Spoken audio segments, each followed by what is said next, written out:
This conference will now be recorded. अद्य शनिवासरः अथवा बुधवासरः मार्गशीर्ष शुद्ध द्वादशी दिनांक 26 डिसेंबर 2020 माधव निदान मधुकोष्टिका निदान शंखं चक्रं जलन्तां दततमृतघटं चारुदोर्भिश्चतुर्भिः सूक्ष्मस्वच्छातिरुद्यां शुकपरिविलसन् मौलिमं भोजनेत्रं कालाम्भोदोज्ज्वलाङ्गं कटितटविलसच्चारुपीताम्बराढ्यं वन्दे धन्वन्तरिं तं निखिलगदवनप्रौढदावाग्निलीलम् प्रौढदावाग्निलीलम् ब्रह्मणो हि समारब्धा मात्रेयाद्येषु पूजिताम् अस्मदाचार्यपर्यन्तां वन्दे गुरुपरम्पराम् आयुर्वेदरतं वन्दे माधवाख्यं महागुरुम् आयुर्वेदामृतं सर्वं शिष्येभ्यो यः प्रदत्तवान् द्रष्टा ज्ञानी दृष्टकर्मा कृतकर्मा तथैव च अध्यापको विश्वश्रेष्ठो महान् संशोधकस्तथा गुणैरेतैः समुदितैः यत्कार्यं प्रतनोति सः समृद्ध्यर्थं हि कार्यस्य वयं नु प्रयतामहे सरस्वत्यै नमो यस्याः प्रसादात् पुण्यकर्मभिः बुद्धिदर्पणसंश्रेयं वन्दे आयुर्वेदजगद्गुरुम् आयुर्वेदामृतं सर्वं शिष्येभ्यो यः प्रदत्तवान् द्रष्टा ज्ञानी दृष्टकर्मा आयुर्वेदामृतं सर्वं गृहीत्वा ईश्वरेश्वरात् अग्निवेशादिकेभ्यो यत् प्रयच्छत् मुनिसत्तमः प्रथमं तन्त्रकर्तारम् अग्निवेशं नमाम्यहम्।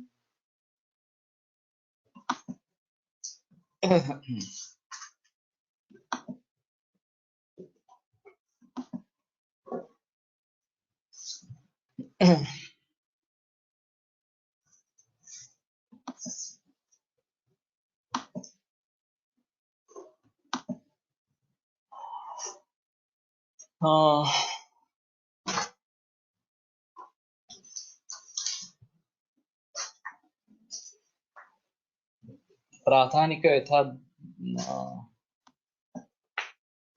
विषादि त्रिविधो वा असात्मेन्द्रियार्थ संयोगः प्रज्ञापराधः परिणामभेदः असात्मेन्द्रियार्थ संयोग प्रज्ञापराध परिणामभेदः।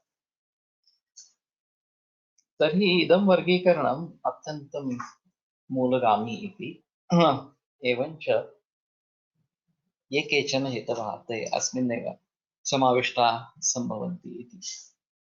तो असात्म इंद्रियार्थ संयोग प्रज्ञापराध और परिणाम ये तीन हेतु है। तो असात्म इंद्रियार्थ संयोग अयोग अतियोग मिथ्यायोग युक्ता रूप रसादय। जैसे मैंने कहा कि रसकर्म कालस्तु सर्वदेहम, रसकर्म और काल इनके हीन मिथ्यायोग सभी देह पर परिणाम इस प्रकार के करते हैं और ये एक हमारी अहम चीज है। तो खास करके रस के बारे में जिक्र करना बहुत जरूरी है क्योंकि आहार रस प्रधान इस प्रकार का है और रस और दोष इनका महाभूतों के जरिए संबंध है और फिर दोषों का वैषम्य जो कुछ निर्माण होता है वो रसों के आधार पर ज्यादातर इस प्रकार का निर्माण होता रहता है। तो इसलिए इनका असात्मी इंद्रियार्थ संयोग ये एक बहुत महत्वपूर्ण इस प्रकार का रहेगा।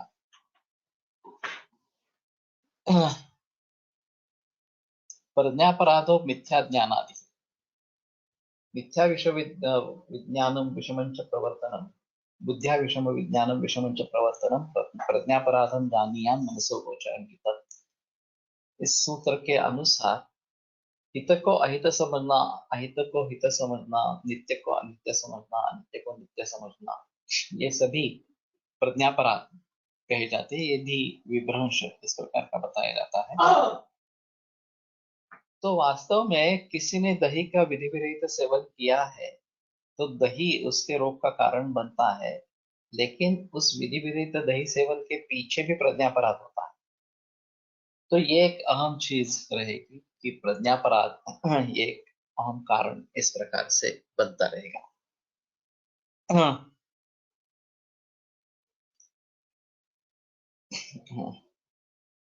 अधर्मस्य परिणामः अयोगादियुक्ता ऋतुस्वभावशः शीतादय।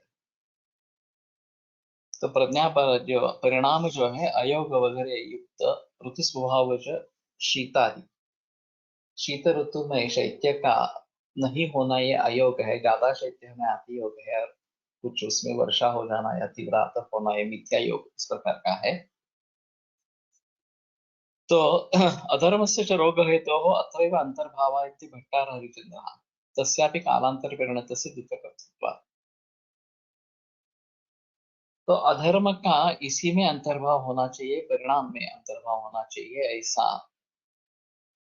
भट्टार हरिचंद्र का मत है, क्योंकि वो भी कालांतर परिणतस्य दुःख कर्तृत्व, तस्या भी कालांतर परिणतस्य दुःख कर्तृत्व, वो भी काल से इस प्रकार से परिवर्तित हो जाता है, परिणत हो जाता है, और दुख करने वाला इस प्रकार का है। चक्रस्तु प्रज्ञापराधे तस्य अंतर्भावमाह मिथ्या ज्ञान कृत वधा ब्रह्मवधादि जन्मनो धर्मस्य प्रज्ञापराधः एवं। चक्रपाणी दत्त उसका अंतर्भाव प्रज्ञापराध में करते हैं। मिथ्या ज्ञान से जो ब्रह्मवधादि कार्य किए जाते हैं, उनके जरिए जो अधर्म निर्माण होता है वो उसका मूल प्रज्ञापराध इसी प्रकार का। तो वास्तव में ये इस प्रकार से बताते हैं कि जो वायवादीनां वद वैद्यं वैगुण्यं उत्पद्यते तस्य मूलम् अधर्मः तन्मूलं वा असत्कर्म पूर्वकृतं तयोर्योनि प्रज्ञापराधः है। चरकाचार्य खुद ही जब बताते हैं कि इसकी योनि प्रज्ञापराध है, चक्रपाणी दत्त उसी मत का अनुसरण करने वाला इस प्रकार का है। तो ये बात भट्टार हरिचंद्र ने जो बात कही है कि परिणाम में उसका अंतर्भाव करना चाहिए, ये केवल कब वो परिणत हो रहा है इस हिसाब से किया जा रहा है, लेकिन वास्तव में उसका उत्पादक है तो प्रज्ञापराध यही है। तो ये बात स्पष्ट रूप से ध्यान में लेनी पड़ेगी कि इसका कारण प्रज्ञापराध यही प्रकार का है। बलाबलंतु अत्र न निरूप्यते रोग कारणेन अधर्मस्य सर्वथा सिद्धत्वात्। तो इसका बलत्व अबलत्व अभी यहाँ पे इसके बारे में विवरण नहीं करते हैं, क्योंकि वैसे भी अधर्म रोग कारण है ये सर्वथा सिद्ध इस प्रकार की वस्तुस्थिति है। तो ये एक अहम चीज इस प्रकार की रहेगी, खास करके कुष्ठ जैसे विकारों में हम साधु निंदा वधान्य स्व हरणादेश दूषित ही प्रागिरित ही मलाह इस प्रकार ये जो कुष्ठ निदान में आता है, साधु निंदा वध अन्य स्वहरण ये सब कारण बताए गए हैं, और ये पिछले जन्म में होते हुए भी प्राक्त निर्वाहिता, तो उनके जरिए जो जिन दोषों को प्रेरणा मिलती है वो इस प्रकार से इस जन्म में कुष्ठ जैसी व्याधियों को निर्माण करते हैं। तो ये एक आयुर्वेद की खासियत है, और इसके जरिए आयुर्वेद को अनसाइंटिफिक भी कहा जाता है और साइंटिफिक भी कहा जाता है, दोनों चीजें यहाँ पे है। बहुत सारे लोग जो इन चीजों को मानते नहीं है, और ये पूर्व जन्म वगैरह वगैरह ये जो चीजें हैं इस पे विश्वास नहीं करते हैं, वो समझ लेते हैं कि आयुर्वेद ऐसा ही है और इसीलिए साइंटिफिक नहीं है इस प्रकार से। अभी पैरासाइकोलॉजी एक डिफरेंट आधुनिक साइंस है जिसमें ये सिद्ध हुआ है कि इस प्रकार से पिछले जन्म की यादें लेकर इस जन्म में लोग आते हैं, और ये काफी रिकॉर्डेड है कि कोई 5-6 बरस की लड़की विमान के सभी यंत्रों के बारे में, उसको चलाने के बारे में जानती कैसी है वगैरह इस प्रकार से, और वो पिछले जन्म में पायलट थी और उसकी मृत्यु एक दुर्घटना, विमान दुर्घटना में हुई थी। तो ये पूरे जन्म का ज्ञान देके इस जन्म में आई थी, और इसी प्रकार के अन्य भी रिकॉर्डेड है मुलाकातें लोगों की इस प्रकार की। कोई 5-6 बरस का लड़का लड़की कुछ अजीब भाषा में बोलने लगते हैं, और फिर पता चलता है कि अमुक भाषा है। फिर वो बताते कि उस जगह पे कहीं उसका खून हुआ था वगैरह वगैरह इस प्रकार से।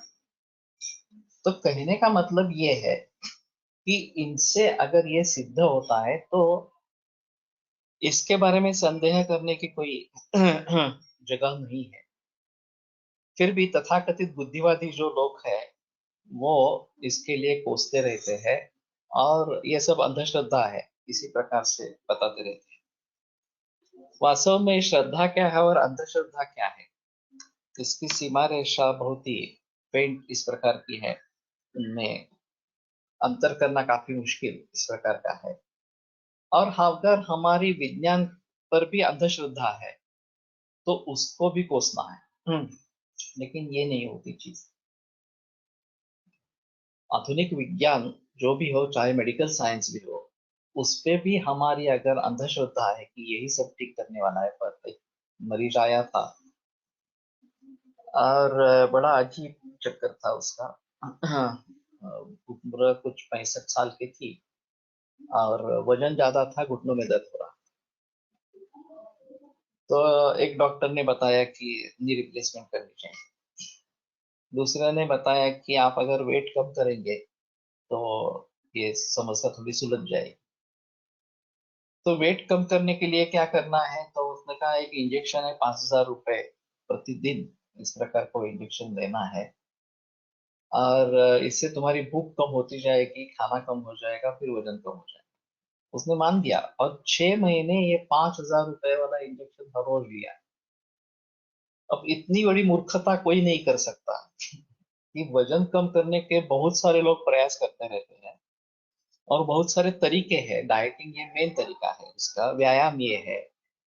लेकिन इन सभी बातों को छोड़कर इस प्रकार के इंजेक्शन लगवाना, फिर बाद में उसको कैंसर हो गया और कैंसर के लिए केमोथेरेपी चली, उसका फायदा नहीं हुआ तो मेरे पास आया।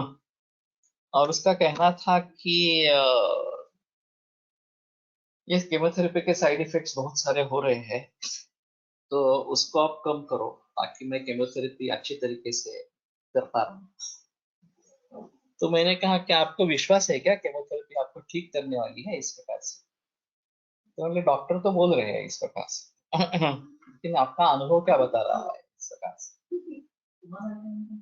तो फिर वो थोड़े उलझन में आ गए। मैंने कहा कि इस प्रकार की अंधश्रद्धा रखना कि केमोथेरेपी से मैं ठीक हो जाऊंगा, उस इंजेक्शन से मेरा वजन कम हो जाएगा और घुटनों का दर्द कम हो जाएगा, ये अंधश्रद्धा ही है। और बिना कुछ सोचे समझे अगर इस प्रकार से लोग करते हैं। लेकिन ये फिलहाल हाल ही में पेशेंट आया था और उसके जरिए मैं ये नहीं मानता कि सभी का हल हो सकता है, सभी का इलाज हो सकता है।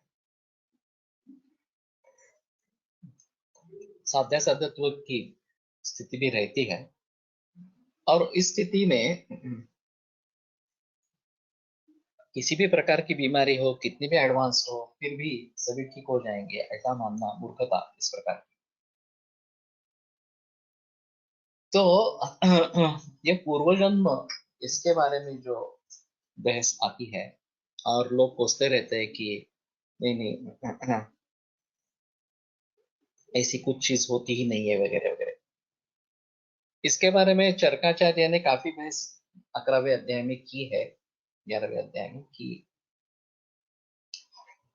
तत्र संशयः इतस्ततः पुनः श्याम नवा, यहाँ से निकल जाने के बाद हमारा फिर से जन्म होगा या नहीं होगा इस प्रकार के। तो इसके बारे में ऐसा है कि कुछ लोग शब्द प्रमाण के आधार पर पुनर्जन्म का अस्तित्व मानने वाले हैं और कुछ नहीं मानने वाले। और उनका कहना है कि तत्र बुद्धिमान नास्तिक बुद्धिम जय्यात् विचिकित्सांचो, बुद्धिमान व्यक्ति को नास्तिक बुद्धि को छोड़ देना चाहिए। और ये खास करके बुद्धिमान लोगों के लिए बताया। वास्तव में ऐसा है, जो श्रद्धालु है वो बिना किसी हिचकिचाहट इसमें विश्वास करते हैं। और ये एक अहम कारण है अधर्म से लोग बच जाते हैं। वास्तव में ऐसा है कि अगर हमारे मन में अधर्म से उत्पन्न होने वाले परिणामों के बारे में संदेह होगा या कुछ नहीं होगा ऐसा हम मान के चलते हैं, तो अधर्म बहुत ही फैल जाएगा और समाज की स्थिति ही नहीं रहेगी। लोग बुरा बर्ताव इसलिए नहीं करते क्योंकि उनको शासन का भय होता है कि अगर इस प्रकार से मैं करूं तो मुझे दंड मिलेगा। और मानो कि न्याय व्यवस्था जो है वो काफी अच्छी नहीं है, और यहाँ मुझे न्याय मिलेगा या नहीं मिलेगा मालूम नहीं इस प्रकार से। लेकिन एक सुपर पावर है, इस जन्म में नहीं तो अगले जन्म में मुझे ये भुगतना पड़ेगा। और ये भय मन में होने के कारण अधर्माचरण से अप्रवृत्ति इस प्रकार की होगी। धर्माचरण में प्रवृत्ति होगी नहीं होगी ये अलग चीज है। अगर आप पुण्य के बारे में सोचते हैं और मुझे पुण्य चाहिए इसलिए मैं धर्माचरण करूंगा ऐसा सोचेंगे तो ही अलग बात है। स्वार्थ प्रवृत्त सकलो ही लोग, सभी जो लोग है वो स्वार्थ प्रवृत्त होता रहता है। और जहां स्वार्थ है उस प्रकार से वहां पे उसका प्रयोग किया जाता है। स्वार्थ के साथ अगर परमार्थ भी होता है तो अच्छी चीज है, लेकिन अपने स्वार्थ के लिए किसी दूसरे को पीड़ा देना, ये अधर्म है। तो इन बातों को ध्यान में रखते हुए अधर्म को टालना ये आवश्यक है। वाग्भटाचार्य ने जो कहा है, सुखार्ता सर्वभूतानां मता सर्वा प्रवृत्तयः सुखम च न विना धर्मात् तस्मात् धर्म करो भवेत्। धर्म के बिना सुख नहीं है। तो ये धर्म क्या है? धर्म एक्चुअली रिलीजन नहीं है, धर्म कर्तव्य है। जीवात्मा जगताचे कायदे is bestseller book regarding this concept of पुनर्जन्म etc. जीवात्मा जगताचे कायदे मैंने पहली बार सुना। कर्म विपाक सिद्धांत मानने वाले जनरली अधर्म टालते ऐसा देखा है। वो तो सही है, एक भय रहता है इसलिए अधर्म को टाला जाता है।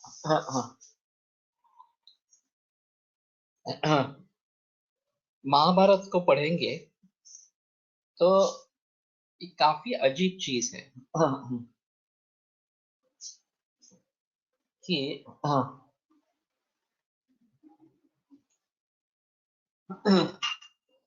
भीष्म द्रोणाचार्य इन लोगों के होने के बावजूद दुर्योधन इतना बड़ा अधर्म करता रहा, कोई भी उसको रोक नहीं पाया इस प्रकार से।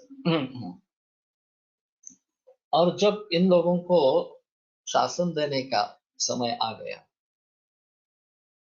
तो जिस तरीके से भीष्म को मारा गया, द्रोण को मारा गया वगैरह, ये अधर्म नहीं है क्या? इसके बारे में संदेह निर्माण था।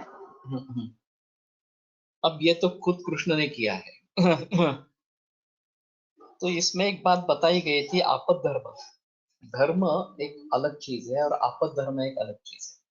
जो संकट काल में जिसका प्रयोग किया जाता है वो आपद धर्म इस प्रकार का है। और इसमें एक अहम चीज रहती है कि धर्म को स्थापित करने के लिए आपद धर्म करना। अगर यही सिलसिला दुर्योधन का चलता रहता तो पूरे विश्व में इस प्रकार से अशांति फैल जाती। तो युधिष्ठिर का साम्राज्य निर्माण होना जरूरी था और इसमें ये बाधाएं थी। द्रोणाचार्य हो, भीष्माचार्य हो, कर्ण हो, ये सब बाधाएं इस प्रकार की। तो उनको दूर करना आपद धर्म था। और उस आपद धर्म के लिए ये महाभारत का युद्ध हुआ। अगर कृष्ण पहले से ही जानते थे तो कृष्ण ने खुद इन सभी का वध क्यों नहीं किया, ये भी एक सवाल उठता है। उनके उनमें तो ये सामर्थ्य था इन सभी का वध करने का इस प्रकार, लेकिन ये काम का पांडवों से ही करना है, ये एक इसमें अहम चीज इस प्रकार की वध आणि हत्या। हाँ, ये और शब्दों के बारे में थोड़ा ये रहेगा कि ये हत्या तत्र निषेध उपाधि होती है। सभी हत्याओं का निषेध नहीं होता।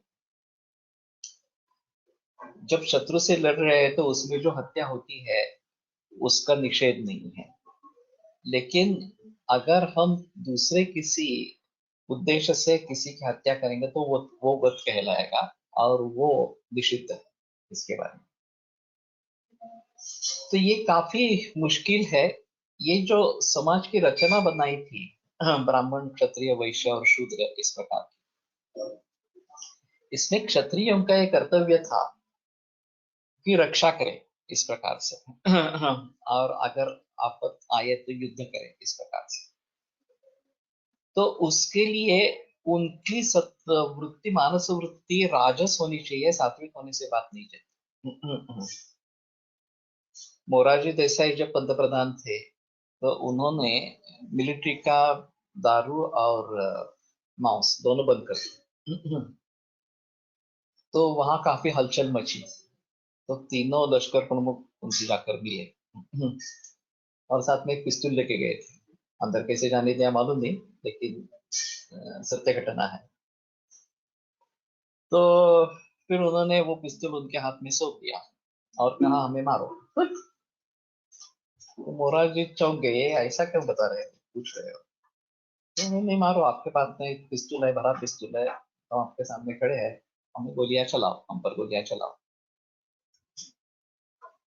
कुछ हुआ नहीं। फिर इन्होंने बताया कि आप नहीं मार सकेंगे, इसलिए हमने आपके हाथ में पिस्तौल दिया। आपकी वो मनोवृत्ति ही नहीं है किसी को मारने की।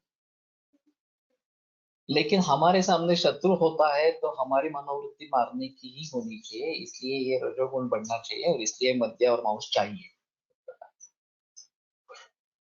तो हर एक की अलग आवश्यकता अलग अलग इस प्रकार की है। उसका जो कर्तव्य है वो उसको निभाना है इस प्रकार से। तो ये धर्म कहाँ होगा और अधर्म कहाँ होगा, ये काफी मुश्किल इस प्रकार की बात है। लेकिन ये नियम भी बदलते रहते, ये भी अजीब चीज है। धर्म और अधर्म के नियम, नीति नियम जो है वो बदलते रहते हैं, ये भी एक अजीब चीज इस प्रकार की है। तो इन सभी बातों को ध्यान में रखते हुए धर्म क्या है ये समझना बहुत जरूर इस प्रकार का रहेगा। महाभारत के युद्ध के बाद भागवत धर्म का उदय हुआ, भागवत लिखा गया। वैसे ही सेकंड वर्ल्ड वॉर के बाद बहुत सारे लोगों ने फिलोसफी का विषय ले लिया। लोग तंग आ चुके थे इस युद्ध से, तो रियली सोचने लगे कि ये क्यों हो रहा है, काम क्रोधाय विषय क्या है, और हम अधर्म के मार्ग के तौर पर क्यों चलते हैं, ये समझने की कोशिश करते। तो शायद अभी इस हालत में भी ये बहुत जो सोचना जरूरी होगा, और उसमें जो गलत सहमियां हैं वो दूर करनी पड़ेगी। अभी दहशतवाद आतंकवाद ये पूरे विश्व के लिए चिंता के विषय, उसको मूल रूप से निपटेंगे कैसे ये मालूम नहीं। वास्तव में अगर हम गलत अर्थ लगाते हैं ग्रंथों का और उसके आधार पर उसका समर्थन करते रहते हैं तो वो पहले तोड़ना चाहिए, गलत अर्थ लगाना ये पहले बंद होना चाहिए। और मास्टरमाइंड जो है उनको पहले आइदर खत्म तो करना है, नहीं तो उनमें मत परिवर्तन में लाना है। वो बहुत कम उम्र वाले लोगों को बहका देते हैं, उनको आतंकवादी बनाते हैं। वहां जड़ है, वहां से कार्य कार्य आरंभ करना चाहिए इस प्रकार से। और वो धर्म अधर्म को नहीं समझते, इसलिए पूरा समाज इस प्रकार में संत्रस्त इस प्रकार का हो रहा है, पूरा वैश्विक समाज इसमें संत्रस्त हो रहा है। तो ये कहाँ से आया? इस प्रकार से निरपराध निष्पाप लोगों को मारना ये कहाँ से आया? इस प्रकार से। ये कहाँ का आधार धर्म है इस प्रकार से, लेकिन लोग उसको धर्म समझ रहे हैं। ये सबसे बड़ी भूल इस प्रकार की है। तो इन सभी बातों को ध्यान में रखते हुए उसका एक रोगरूप परिणाम भी हो सकता है। अभी हम बात करें अधर्म से जनित व्याधि की बात करें,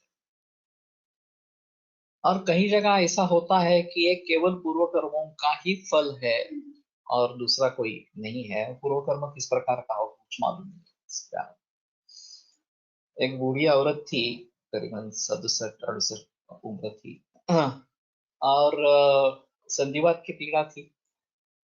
एक वाड़ा इसमें रहती थी, और उससे टॉयलेट करीबन 100 फीट पर टॉयलेट था। तो एक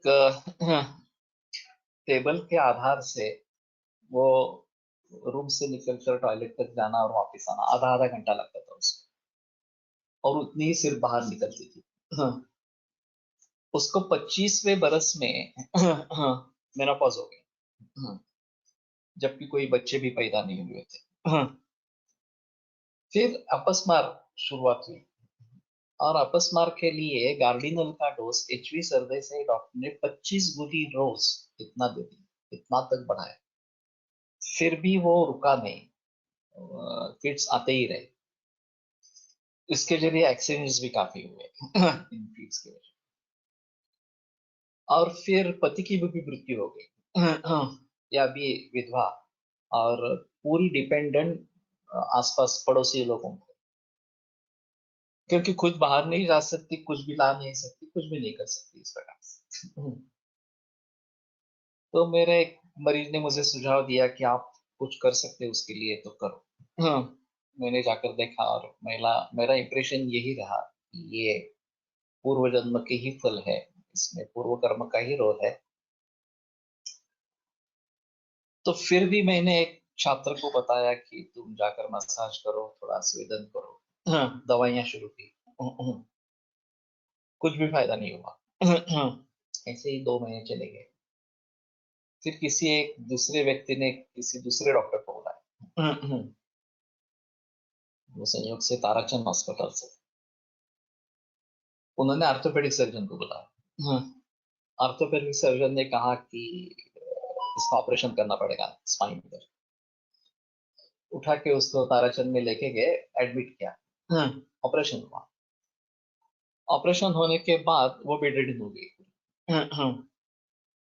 और मुझे बीच में पता नहीं चला था, फिर किसी छात्र ने बताया कि वो ताराचंद में एडमिट है, तो मैं मिलने के लिए गया उसको। तो जब उसने मुझे देखा तो बड़ी फूट फूट कर रो पड़ी, बड़ी जोर से। और मुझसे पूछने लगी कि मैं क्यों जिंदा हूँ, मुझे मृत्यु चाहिए, मैं जीना नहीं चाहती। इस प्रकार की हालत में मैं जीना नहीं चाहती, लेकिन मुझे मृत्यु भी नहीं आ रही। तो उस समय मुझे पहली बार महसूस हुआ कि इच्छा मरण का अधिकार होना चाहिए। लेकिन ये बात ऐसी है कि इसका दुरुपयोग भी हो सकता है, इसलिए उस का कानून लागू करने के बारे में काफी बहस होती आ रही है। तो कहने का मतलब है कि ये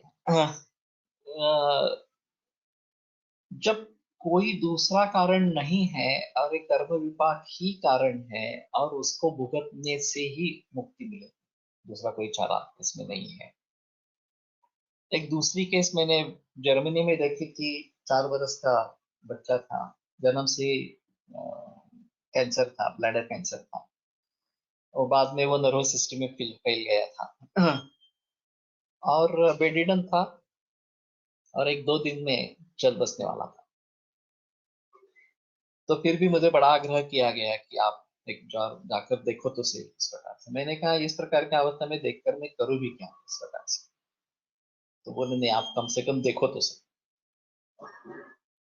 तो जब मैं गया तो उसकी स्थिति ऐसी थी कि पैरों में बहुत दर्द होता था, तो जब भी वो जग जाता तो रोने लगता। तो डॉक्टर ने एब्डोमेन में एक वेनेसेक्शन करके मॉर्फिन की एम्पूल लगा दी थी। और जब वो जाग जाता तो मॉर्फिन एम्पूल प्रेस करने से और मॉर्फिन रिलीज हो जाता और फिर वो सो जाता। तो माता पिता का बाकी कुछ काम नहीं, सिर्फ बैठे रहना बगल में, और जब वो जगेगा तब ये मॉर्फिन रिलीज करना। संयोग से जब मैं पहुंचा उसी समय वो जाग गया और रोने लगा। तो मैंने कहा कि ठीक है, आप मॉर्फिन का इस्तेमाल अभी मत करो, मुझे कुछ करने के लिए अवसर चाहिए। मैंने ऑलिव ऑयल मांगा घर से, थोड़ा गर्म करके मसाज किया। मसाज के बाद शुरू में तो उसने थोड़ा रेजिस्ट किया, पर 15 मिनट के मसाज के बाद सो गए। तो फिर मैंने माता से संवाद आरंभ किया। तो उसने बताया कि उसको बहुत स्ट्रेस था गर्भिणी अवस्था में। और उसने हेवी स्मोकिंग किया, 30 सिगरेट से दे। नतीजा ये हुआ कि ये बालक जन्म से ही इस प्रकार का पैदा हुआ, कैंसर के साथ। अब आश्चर्य की बात ये थी, वो फिर से प्रेग्नेंट थी, 7वां महीना चल रहा था। और अब उसको इस बच्चे का स्ट्रेस था और फिर से स्मोक कर रही थी। तो रिश्तेदारों ने डांटा समझाया, डॉक्टर ने डांटा समझाया, कुछ भी असर नहीं था। वो बोल रही थी, I can't seem like this, I get stress and then I smoke. तो मैंने कहा, look, we have a different approach, you are alone not guilty for this. तो थोड़ा चौंक गई कि मैं कुछ अलग बता रहा हूँ। तो उसने कहा, what do you want to say? मैंने कहा कि देखो, तुम्हें स्ट्रेस था, तुमने स्मोकिंग किया, ठीक है, तुम्हें सजा मिलनी चाहिए, ये ठीक है। लेकिन इस बालक ने क्या किया? वो केवल तुम्हारे गोद में पैदा हुआ, यही उसका अपराध है। तो this is not justifiable, the law and justice rule, कि कोई एक व्यक्ति अपराध करे और दूसरे को उसकी सजा मिले, ये बराबर नहीं, गलत है सरकार से। तो इसको ये सजा भुगतनी पड़ रही है, और अपरेंटली उसका कोई दोष नहीं है इसमें। तो इसका मतलब है कि ये हमें दिखाई नहीं दे रहा, इसका जो अपराध है वो पूर्व जन्म से अपराध होगा। मालूम नहीं हमें उसके बारे में, क्या अपराध किया था, किस प्रकार का था, इस प्रकार से। लेकिन उसकी सजा वो अभी भुगत रहा है, और हमें मालूम नहीं है कि इसके बाद उसको मुक्ति मिलने वाली है या सजा अभी भी बाकी है, या उसको नया जन्म मिलने वाला है, क्या है, कोई किसी के बारे में हमें कुछ पता नहीं। तो अगर इस प्रकार के सोल को तुमने जो इनवाइट किया वो नहीं होना चाहिए, तो तुम तुरंत स्मोकिंग छोड़ दो। वास्तव में ऐसा है कि शुक्र शोणित गर्भ संयोगे, शुक्र शोणित जीव संयोगे खलु कुक्षिगते गर्भ संज्ञानो। जब एक आत्मा प्रवेश करता है शुक्र शोणित संयोग में, उसी समय गर्भ का निर्माण होता है। तो आत्मा वहीं पे प्रवेश कर जाता है जब लिविंग स्टार्ट होता है। लेकिन ठीक है, उसको मैंने बता दिया, तो उसने मान ली बात और उसने स्मोकिंग छोड़ा। फिर वो जाग गया। फिर मैंने उसके पिता को कहा, अब तुम मसाज करो। उसकी मसाज के बाद भी वो फिर से सोया। तो मैंने कहा, थोड़ा सोना डाल के दूध उबाल के तैयार रखो। फिर से वो जब जग गया तो उसने पहली बार कहा कि मुझे भूख लगी है, मुझे खाना चाहिए। तो उसको वो दूध पिलाया। तो कहने का तात्पर्य अर्थ यह है कि क्वालिटी ऑफ लाइफ थोड़ी मिल गई। जो केवल पास में बगल में बैठे रहना और मॉर्फिन देते रहना, इससे कुछ तो वार्तालाप हुआ, कुछ दूध पिला सके वगैरह वगैरह, इस प्रकार से वो 15 दिन जिंदा रहा। एक अच्छी बात हुई कि अगला बच्चा जन्म के समय तो ठीक था, नॉर्मल था, उसको कुछ कैंसर जैसी बीमारी नहीं थी। आगे का कुछ पता नहीं चला।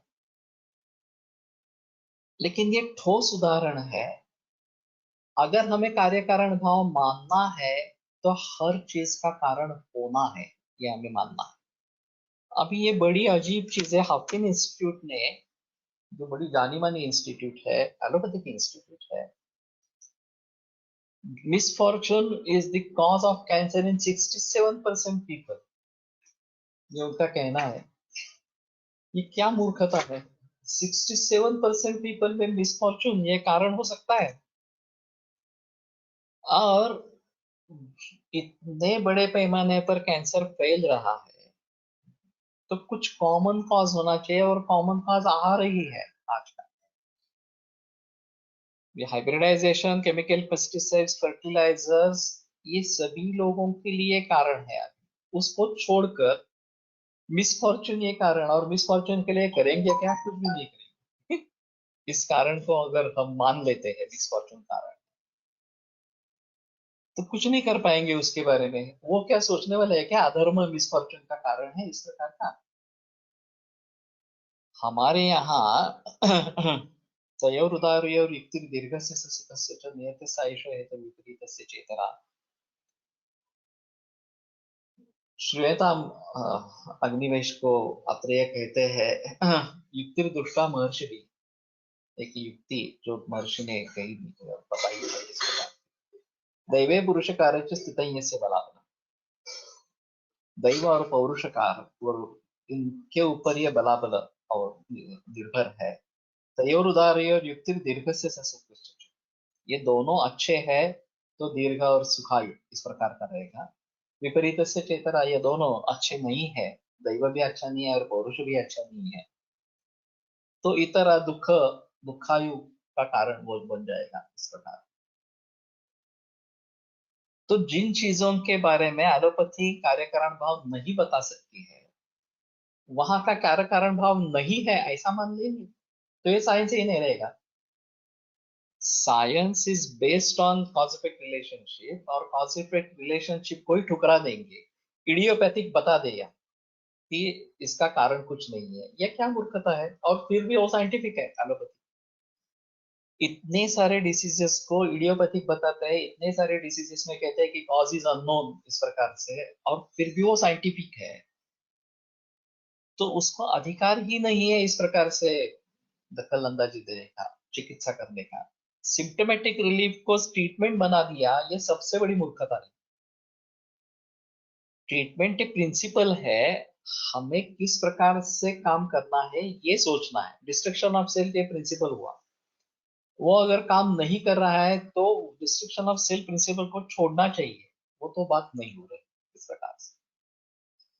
और केवल एनालिसिस देना, ये संधिवात वगैरह में चिकित्सा नहीं है वास्तव में। केवल ब्रोंकोडायलेटर्स देते रहना, ये चिकित्सा नहीं है स्टमक श्वास में, लेकिन उसको चिकित्सा बना दिया, ये ट्रीटमेंट मॉडल है इस प्रकार का बना दिया। और जो मूल कारण है उसके, चाहे उसके एलर्जिक हो, चाहे उसको इन्फेक्शियस हो, जो भी है उसको दूर करना है, ये तो कोई बात ही नहीं है। एलर्जी को मूल रूप से ठीक करना है, इसके बारे में कोई विचार ही नहीं है इस प्रकार से। तो कार्य कारण भाव होना बहुत जरूरी है, नहीं तो वो शास्त्री नहीं कहलाएगा। हम कारण ढूंढ नहीं सकते, इसलिए कारण को टाल देना ये मूर्खता है इस प्रकार से। तो ढूंढो कारण क्या है तुम्हारे हिसाब से इस प्रकार से। लेकिन पूरे विश्व भर में ये परिस्थिति अभी ऐसी है कि कार्य कारण भाव का कुछ पता नहीं है, लोग फिर भी उसको साइंस मानते हैं, और आयुर्वेद के बारे में संदेह करते हैं। आयुर्वेद अशास्त्रीय कहते हैं क्योंकि ये पूर्व कर्म में विश्वास करते हैं, तो फिर वो अशास्त्रीय हो गया। तो पूर्व कर्म में विश्वास करते हैं, मूर्खता है वगैरह इस प्रकार से। और अध्यात्म में जाकर हम देखेंगे तो बहुत सारी चीजें ऐसी है कि जिनके बारे में कुछ पता नहीं चलता। इसलिए हमने एक जो बात बताई है, वह हिमालय में एक अमेरिकन औरत, हाँ, बड़ी तकलीफ वाली थी, पेट में दर्द होता था, उल्टियाँ करती थी वगैरह। तो उन्होंने उनको देखा और पूछा कि क्या तकलीफ है तुम्हें, तो बोली कि मुझे एडवांस कैंसर है, और मैं भारत में इसलिए आई हूँ कि इस पवित्र भूमि में मेरा देह त्याग हो जाए, गंगा के नजदीक। तो इन्होंने पूछा कि ठीक है, आप अगर आना चाहते हैं, मैं अपने गुरु से बात करता हूँ, वो अगर अनुमति देते हैं तो आप उनसे एक बार मिलो। तो बोली हाँ। उन्होंने महेश्वरानंद जी से बात की। महेश्वरानंद जी बोले कि ठीक है, उसको लेके आओ। आने के बाद उन्होंने कुछ प्राणायाम उसको सुझाया, कुछ परहेज के बारे में बताया, और ये करते रहो ऐसा बताया। वो करना आरंभ किया, उसकी तकलीफ बंद हो गई। वो सुधरने लगी, खाना जाने लगा। फिर अभी बोले कि ठीक है, तुम अमेरिका वापस जाओ। तो अमेरिका वापस गई। फिर वहां परीक्षण हुआ। और कैंसर का कहीं ठिकाना नहीं था। कैंसर पूरी तरीके से ठीक हो गया। ऐसा एक बरस चला गया। एक बरस के बाद ये महेश्वरानंद उनके सपने में आए, और उन्होंने पूछा कि अब तुम पूरी तरीके से ठीक हो, कोई तकलीफ नहीं है? तो बोले हाँ, कोई कोई तकलीफ नहीं है, मेरे मेरी पूरी तरीके से मिट गई है। तो ठीक है, अभी घर जाने का समय हो गया, ऐसा बता के वो अंतर्धान हो गया। उसको कुछ पता नहीं चला घर जाने का क्या मतलब है। It's time to go home.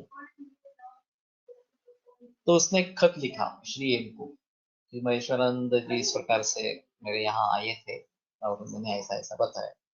खत डाल दिया पेटी में। वो 3 महीने के बाद श्री एम को मिला। लेकिन उसी रात उसका देहांत हो गया। और फिर उसके भाई ने फिर से खत लिखकर ये बता दिया कि ऐसा ऐसा हुआ, उस दिन उसी रात को उसकी मौत हो गई। तो ये दोनों लेटर लेके गए महेश्वरानंद जी के पास, ये क्या है? तो बोले ठीक है, उसका उतना ही आयुष था। उसका अगला जन्म भारत में होने वाला है। उसकी आध्यात्मिक प्रगति अच्छी। अब ये बात हम कहीं समझ ही नहीं पाएंगे कि किस प्रकार से ये लोग जानते हैं, किस प्रकार से इनको ठीक करते हैं, किस प्रकार से मृत्यु सूचित करते हैं। अजीब है यह सब। जो अध्यात्म में जिनकी काफी तरक्की इस प्रकार की है, ये लोग ये समझ सकते हैं, हम आम आदमी नहीं समझ सकेंगे। ये किस प्रकार का परिणाम है। तो ये आश्चर्यचकित रहे इन कि अगर ऐसा ही था तो आपने उसको ठीक क्यों किया? नहीं, उसका ऐसा ही वास्तव था, ये ऐसा होने वाला था इस प्रकार से। अब ये बात रहती है कि केवल दैव के आधार पर ही कार्य चलते रहते हैं, या पौरुष का भी उसमें रोल है? कुछ दैववादी लोग कहते हैं रहते हैं, आशीर्वाद हारी तो देव खाटल्यावरी। अगर मेरे पास मेरा देव कोई है तो मुझे वो कहीं भी दे देगा इस प्रकार। और दूसरी जगह, अगर हम कुछ प्रयास नहीं करेंगे तो हमें कुछ नहीं मिलेगा। तो ये दोनों जहां साथ में होना जरूरी है। दैव भी तुम्हारा अच्छा होना चाहिए, और पौरुष भी अच्छा होना चाहिए, तो दीर्घायु और सुखायु इस प्रकार की उपलब्धि होगी। अगर एक में भी कुछ गड़बड़ है तो फिर उतना सुख उतना दुख इस प्रकार से आपको मिलता रहेगा। हाँ। और अगले जन्म में कम से कम दुख हो, सुख मिले तो बेहतर है। इसके लिए तो प्रयास करने चाहिए, इसलिए पाप मार्ग को छोड़ देना है और पुण्य कर्म करना है। ये एक लोगों में भी ये काफी प्रचलन है। सभी साधु संजन यही बताते रहते हैं, परोपकारा पुण्याय पापाय परपीड़नम। व्यासोच्छिष्ट महाभारत का सार क्या है? तो परोपकारा पुण्याय पापाय परपीड़नम। परोपकारा ये पुण्य के लिए कारण होता है, और परपीड़न जो है वो पाप के लिए कारण होता है इस प्रकार से। और उसके आधार पर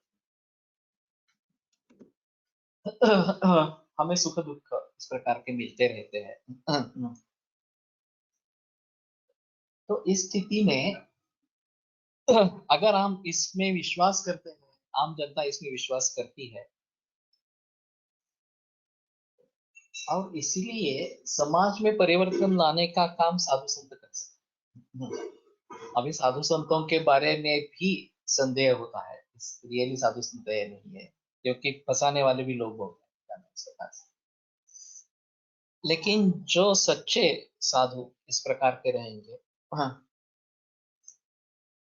वो इसके बारे में बताते रहेंगे। हाँ, और फिर सर्वसामान्य आदमी उसी मार्ग पर चलता रहता है, उनके दिखाए हुए मार्ग पर चलता रहता है।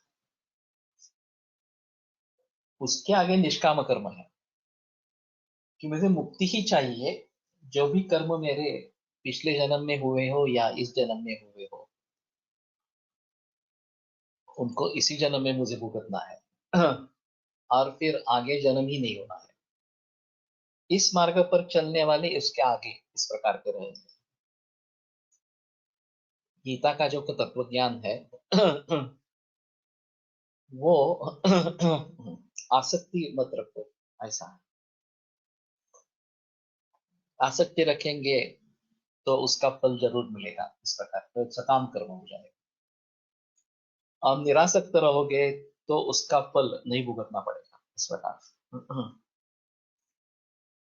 अब आसक्ति में प्रेम भी है और लाभ भी है, और आसक्ति में ये मार्ग से दूर जाने का, मुक्ति के मार्ग में दूर जाने का भय भी है। इसलिए हमारी जो आश्रम परंपरा है,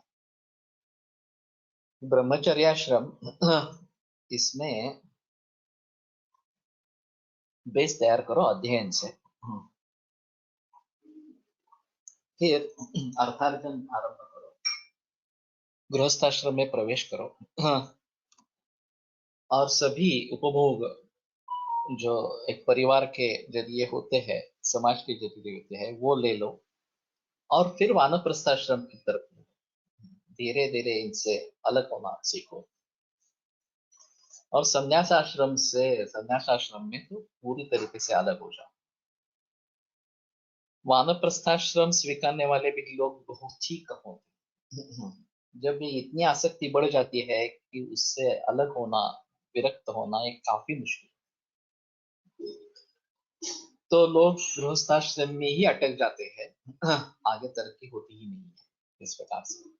लेकिन जिनको इस मार्ग पर चलना है, उनके लिए ये वानप्रस्थाश्रम और फिर आगे जाकर संन्यासाश्रम ये आवश्यक इस प्रकार के रहेंगे। तो अभिवर्तक स्वतः एमबीबीएस होते, परंतु पूर्व कर्म कर्म विभागानुसार पूजा दान इत्यादि ने रूढ़ कर ऐसे बहुत सारे हैं। उपड़ेकर महाराज खुद एमबीबीएस थे, और एमबीबीएस होने के बाद उनको संदेशा मिला और वो किसी उनके गुरु के पीछे निकल पड़े। फिर काफी भुगतने के बाद वापस आए, पलटन में उनका आश्रम है। और बड़ी अजीब अजीब चीजें हैं उनके बारे में मैंने जो सुनी है। हमारे फणसरकर गुरु जी और बेंद्रे उनके शिष्य थे, ये उपड़ेकर महाराज। उपड़ेकर महाराज खुद एमबीबीएस थे, फिर भी ये परिस्थिति थी। और एक किसान उनके पास आया था, कुष्ठ था, विचर्चिका इस प्रकार का। तो उसने बताया कि तुम्हारे खेत में एक मंदिर था, तुमने वो उखाड़ दिया है। तो उसने कबूल किया कि हाँ मैंने उखाड़ दिया, तो उसको प्रस्थापित करो तो ये कुष्ठ जाएगा, ऐसा उन्होंने बताया। वो करने के बाद कुष्ठ चला गया। ये मरीज किसान ने फणसरकर और बेंद्रे दोनों से दवाइयां दी। बेंद्रे स्किन स्पेशलिस्ट है एलोपैथी के, और फणसरकर आयुर्वेद के। दोनों से वो ठीक नहीं हुआ था, और वो मंदिर एस्टेब्लिश करने के बाद ठीक हो गया। तो ये बातें हम कैसे समझेंगे? मुश्किल है इस प्रकार के कार्य कारण भाव को समझना। और दूसरी एक केस मैंने वहां पे देखी थी, सरोज गांधी करके एक औरत थी। मैं जब जाता था, वो दवाइयों के लिए आती थी, तभी वो 60 क्रॉस कर चुकी थी। वो जो 25 बरस वाली थी, तो उसकी परिस्थिति इतनी नाजुक हो गई थी कि वो एक कमरे में उसको बंद करके रखा था, कहीं से भी प्रकाश नहीं आना चाहिए, कुछ भी स्पर्श उसका सहन नहीं होता था, कुछ भी आवाज सहन नहीं होता था। इस प्रकार की परिस्थिति, किसी डॉक्टर को किसी भी तरीके से उसका निदान ही नहीं हो उसको क्या हुआ। उस समय भड़कम कर करके बहुत एक प्रख्यात डॉक्टर था एलोपैथी के, और ये बाकी सारे वैद्य भी थे, लेकिन किसी को भी कुछ भी पता नहीं चला उस केस के बारे में। फिर उपड़ेकर उनके सपने में आए, और उन्होंने कहा दिया कि तुम ठीक हो जाओगी। फिर वो ठीक होने लगे और वो पूरी ठीक हो गई। मैंने जो उनको देखा वो नॉर्मल औरत की जरिए देखा। जब मैंने फणसलकर जी से ये बात सुनी कि ये इस प्रकार की उसकी स्थिति 25वें बरस में थी और वो उपड़ेकर महाराज के जरिए ठीक हो गई इस प्रकार से।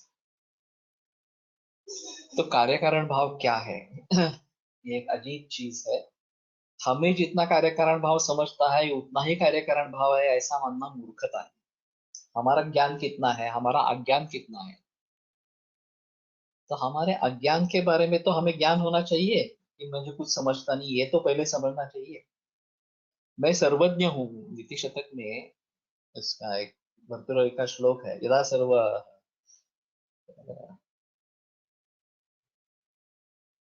यदा किंचित किंचित बुधजन सकाशा भवत तदा मूर्खोस्मि इति ज्वरैर्मुदो मयि व्यपगतः। यदा किंचित ज्ञो गदय मदान्ध समो। जब मैं कुछ थोड़ा थोड़ा जानने लगा तो हत्ती जैसा मदान्ध हो गया। तदा सर्वज्ञोस्मि, तो मैं सर्वज्ञ हूँ। इति अभवत अवलिप्तम मम मनः। तो मुझे गर्व चढ़ गया कि बस दूसरा कोई नहीं, मेरे जैसा कोई नहीं इस प्रकार। यदा किंचित किंचित बुधजन सकाशाद अवगतम। जब थोड़ा थोड़ा बुधजन जो है, ज्ञानी लोग हैं, उनके पास से सीखना आया, तदा मूर्खोस्मि इति ज्वर मदो में व्यक्त करता, तो मैं मूर्ख हूँ ऐसा समझकर मेरा मद जो है चला गया। जैसे ज्वर चला जाता है इस प्रकार से मद चला गया। तो अन्य सुखम आराध्य अन्यतरम आराध्य सुखतरम आराध्य थे विशेषज्ञ। ये भी एक अजीब श्लोक है भर्तृहरि का। अन्य जो है वो सुख से उसको हम समझा सकते हैं। सुखतरम आराध्य थे विशेषज्ञ। जो विशेषज्ञ है उसको और भी सीधे तरीके से, सुलभ तरीके से समझाया जा सकता है। ज्ञान लव दुर्विदग्धम ब्रह्मा भी नरम न रंजे। लेकिन थोड़े ज्ञान से जिसको इस प्रकार का गर्व हो गया है, उसका समाधान ब्रह्मा भी नहीं कर सकते। ब्रह्मा भी नरम दरंगे। तो अभी जो लोग हैं ये ज्ञान लव दुर्विदग्ध दुर्विदग्ध इसी प्रकार के लोग हमारे अगल बगल में इस प्रकार के हैं, जो साइंटिफिक कम्युनिटी कही जाती है, वो सभी इसी प्रकार के लोग हैं। और वो मानते ही नहीं है कि इसके आगे कुछ होता है, इसके आगे भी कार्य कारण भाव होता है, इसके आगे भी कुछ साइंस होता है इस प्रकार से। मुझे ये बड़ा आश्चर्य लगा, इस्कॉन जो मूवमेंट है उसमें सारे लोग खड़गपुर आईआईटी से ज्यादातर लोग आते हैं, जो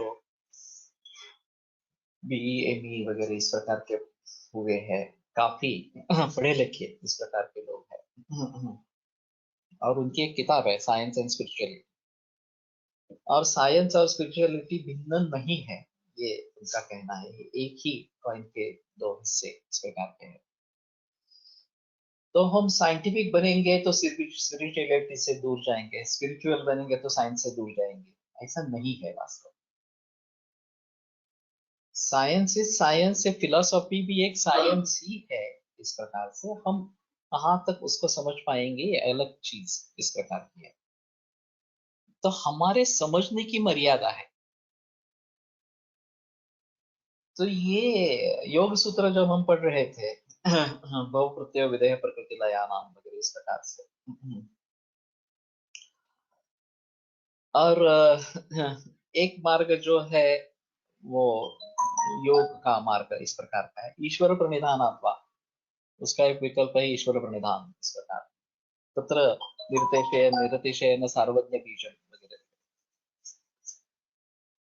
तो ये ईश्वर संकल्पना क्या है, उसके भी आगे कैसे जाना है, ये काफी मुश्किल बातें हैं समझने के हिसाब से। पूर्वजन्म कैसे समझ असेल, अभी तो मैं बताता हूँ कि नाड़ी पट्टी देखो। उसके आधार पर पूर्वजन्म के बारे में कुछ पता चल सकता है, नहीं तो मुश्किल है। व्याधि पूर्वजन्म पापकृत है, इस निष्कर्ष पर पहुंच सकते हैं। कैसे पहुंच सकते हैं ऐसा? दृष्टापचार जो कश्चित कश्चित पूर्वापराधः तत्संकरात् तुमची तेच मूळ नवऱ्याच्या सुखात नाहीये तर तुम्ही कशासाठी हे बघणार? मार्ग मिळाला तर त्याचा उपाय उपाय येऊ शकतो त्यात. नाही नाही असं नाही, उपाय येऊ शकतो म्हणून करायचं. तर दृष्टापचाराच्या कश्चित कश्चित पूर्वापराधया तत्संकरात भवत्यन्यो व्याधिरेव तिधामतः विपक्षशीलनात् पूर्वः कर्मजः कर्म संशयात् गच्छत्युभय जन्मातु दोषकर्मक्षयात्. ये काफी अहम सूत्र है. विपक्षशीलनात् पूर्वः, जो दृष्टापचार है वो उसको विपक्षशीलन से, उसके विपरीत करने से उसका नाश हो जाएगा, जो युक्ति व्यपाश्रय चिकित्सा में हम करते हैं. कर्मजा कर्म संशय, कर्मजो जो व्याधि है वो कर्म क्षय से ही निकल जाएगा. और गच्छत्युभय जन्मा तो दोष कर्म क्षयात्. दोषज और कर्मज दोनों प्रकार से व्याधि है, तो दोनों का क्षय होने से ही उसका क्षय होगा. तो दत्वाल्पम सुखम अल्पेन हेतुना सब प्रवर्तते, कि थोड़ा सुख मिलता है युक्ति व्यपाश्रय से, लेकिन थोड़ा भी हेतु हो गया तो फिर से वो उभर आता है. तो ये बात, ये दोनों से दोषज और कर्मज इस प्रकार के व्याधि हो तो पता है, ध्यान में आते हैं. तो पहले से ही ये समझ लेना चाहिए कि ये पूर्व कर्म कृत भी है क्या, ये जो डिसीज हमारे सामने है. अब जब बच्चों की बात करते हैं, बच्चों के कैंसर की बात करते हैं, क्या कारण ढूंढेंगे? एक ठीक है कि ये हाइब्रिडाइजेशन के जरिए जो जेनेटिक्स में खिलवाड़ हुई है उसके जरिए शुक्र में दोष आ गया है, लेकिन सभी बच्चों में तो नहीं आ रहा, कुछ ही बच्चों में आ रहा है. तो कुछ ही बच्चों में क्यों आ रहा है, इसका कारण क्या है? तो इसके बारे में सोचना जरूर होगा कि उसका पूर्व कर्म कुछ बलवान इस प्रकार का होगा, और बाकी कुछ अगर कारण होंगे तो उनके जरिए कुछ करना इस प्रकार की चाहिए, और उसकी शांति हो सकती है, नहीं हो सकती है, वगैरह वगैरह. तो काफी मुश्किल है.